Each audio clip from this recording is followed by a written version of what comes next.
Elaine White. We have Sarah Jeffrey, who plays Dolores Washington.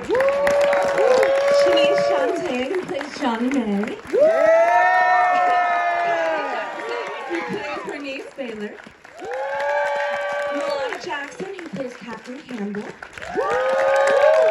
Ebony Obsidian, who plays Lena Derricott King. And last but certainly not least, executive producer and star of this film, who plays Major Charity Adams, Kerry Washington.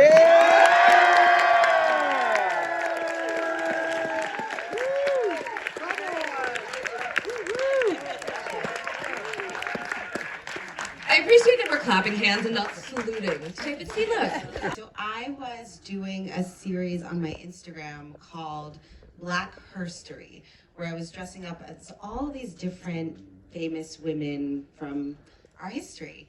And my social media director, who's here, Emily Kitching, she came to me with this article and a link, a picture of Lena Derricott King. And she said, we should do, what about this troupe? What about this person? I've never heard of the 688. I was like, what? Who? What?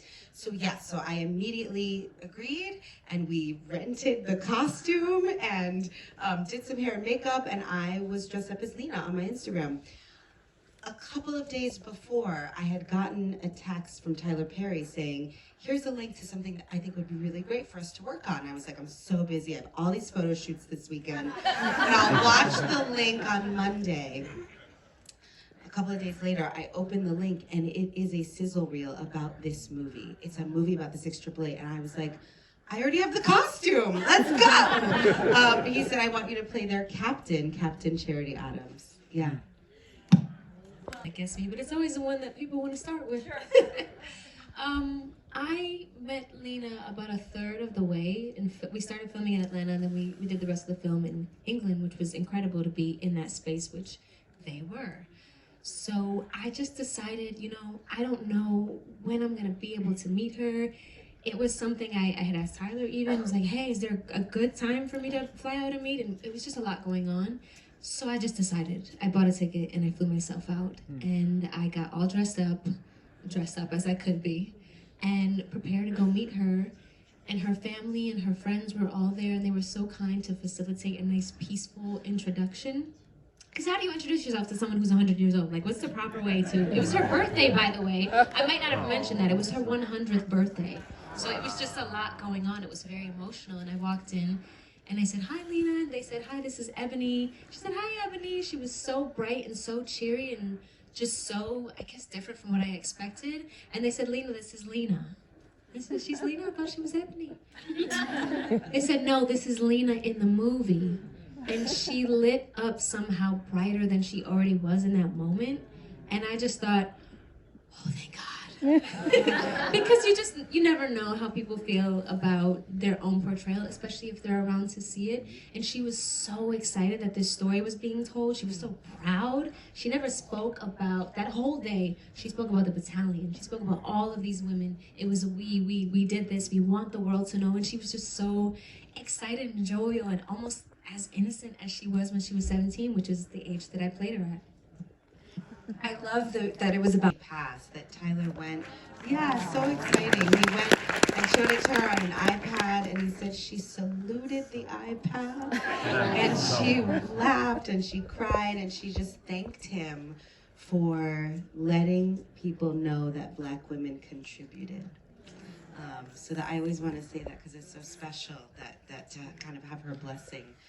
I forget what your question. Well, that was a very important point, because she's one of the few people who could really give her blessing. Charity is no longer here with us. True, but I was really lucky because Charity Adams wrote a beautiful memoir called A Woman's Army, and I read it too many times, and you know, like highlighted and circled and had photocopied pages that were hanging in my dressing room and trailer in Europe, and had pictures of her and had archival footage. I got to talk to people who knew her and worked with her, including a member of the 688 who was her driver.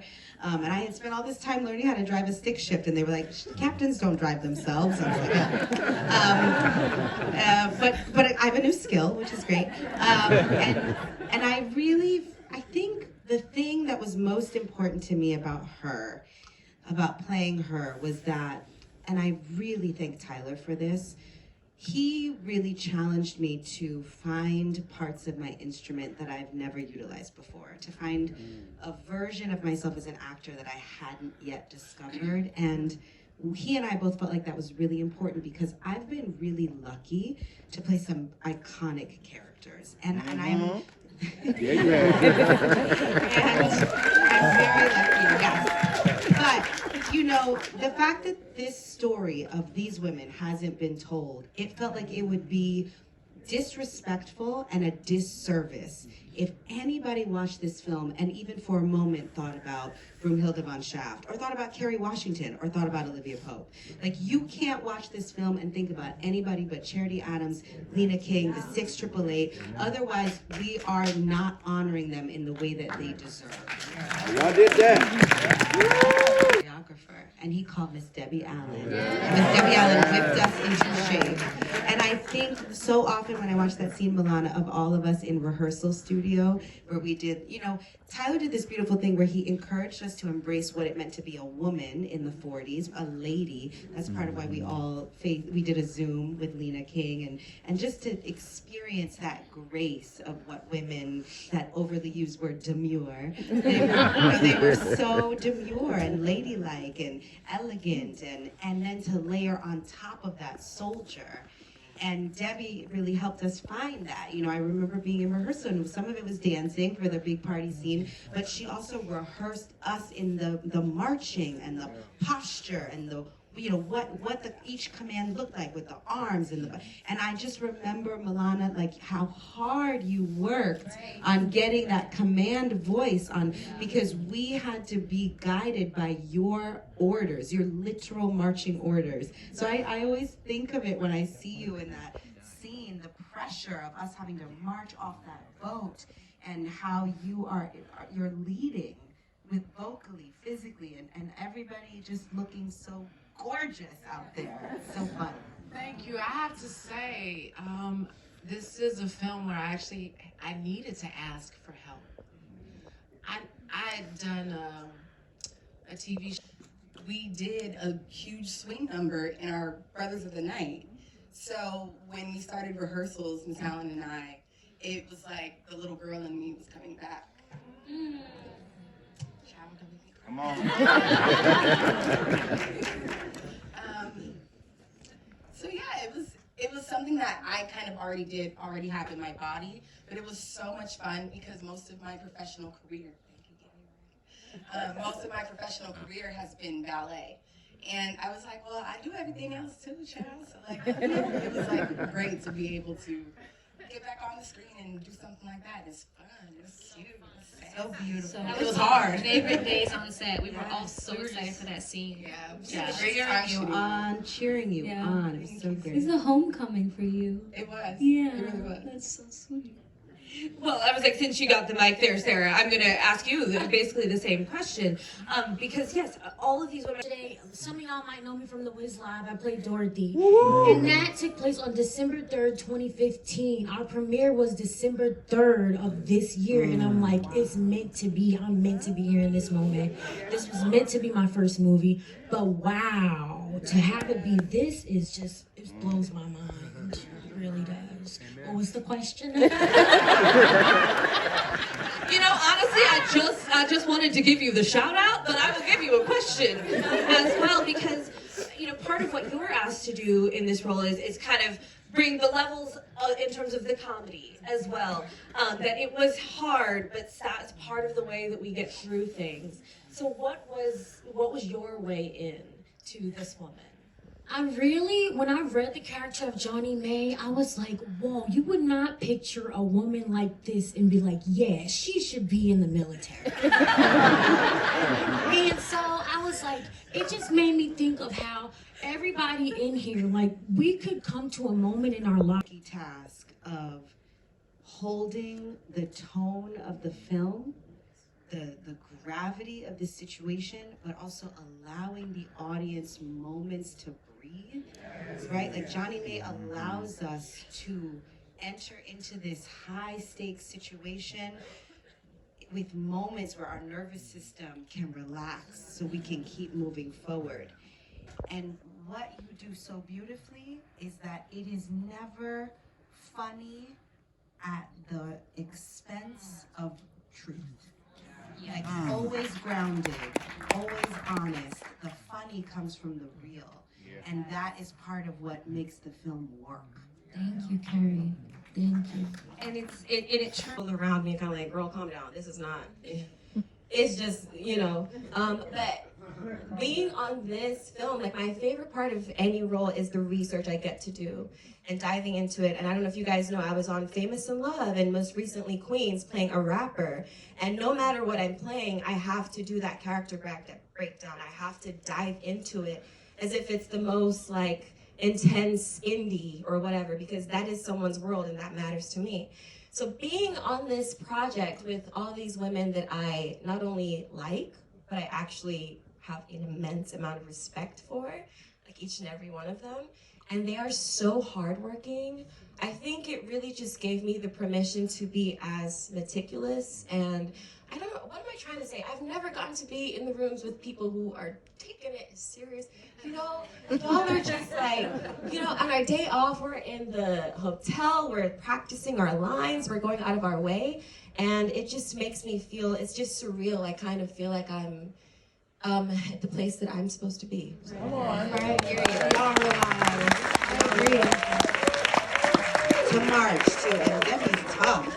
Debbie is To tough. get them all on one accord is Yeah, wild. on same foot, same arms, same all of it, right? And then we went to Europe and we had to, because we couldn't bring all those background artists with us to Europe. So we would just flippantly saying, like, Debbie Allen had to train another 400 and all this other night. I was like, We were literally sitting in a she Q&A. probably trained 855. Yeah. It's like it's so close to truth.